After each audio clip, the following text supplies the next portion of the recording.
जानवरों Subscribe. की हीरा एक बूढ़ा मगर समझदार हाथी और मोती एक नन्ही मगर साहसी बकरी की। इन दोनों की दोस्ती ऐसी थी जो इंसानों को भी रिश्तों का मतलब सिखा सकती थी।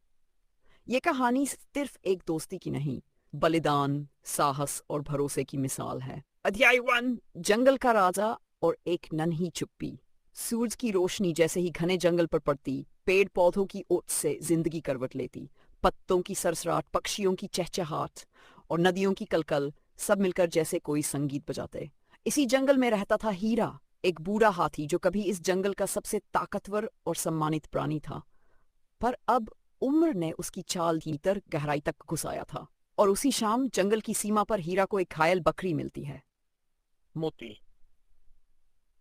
मुलाकात जो मुकद्दर थी। हीरा ने मोती को घायल देखा। उसके पैर में कांटा धंसा था और शरीर पर खरोंचें थीं। तुम कौन हो और इतनी भीतर कैसे आ गई? हीरा ने नरम स्वर में पूछा। मोती ने कांपते हुए कहा, शिकारी मेरे पूरे झुंड को ले गए। मैं भागी और यहीं आ गिरी। हीरा ने उसे अपनी सूंड से उठाया और पास के झरने पर ले जाकर उसके घाव धोए। मोती की आंखों में डर, दर्द और अनाथ होने की बेचैनी थी। हीरा ने कहा, अब डरने की जरूरत नहीं, तुम सुरक्षित हो। उस दिन एक बूढ़े ने फिर से संवेदना और एक अनाथ ने भरोसा महसूस किया। अध्याय 3, दोस्ती जो शब्दों से परे थी। दिन बीतते गए। मोती अब हीरा के साथ ही रहती थी।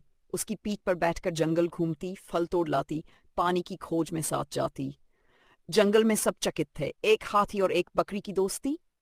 पर इन दोनों को फर्क नहीं पड़ता था। वो हंसते, खेलते और जंगल की छोटी बड़ी बातें साझा करते। हीरा ने मोती को पेड़ों की पहचान सिखाई, बारिश की आवाज से मौसम समझना सिखाया और शिकारी से बचने की युक्तियां भी। वहीं मोती ने हीरा को फिर से मुस्कुराना सिखाया।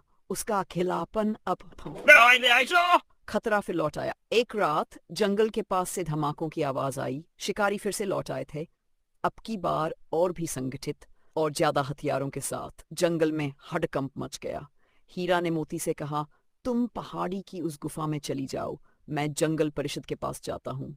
मोती मानी नहीं, मैं तुम्हें अकेला नहीं छोड़ूंगी। हीरा ने सख्ती से कहा, मैंने पहले भी बहुत कुछ खोया है, अब तुम्हें नहीं खोना चाहता।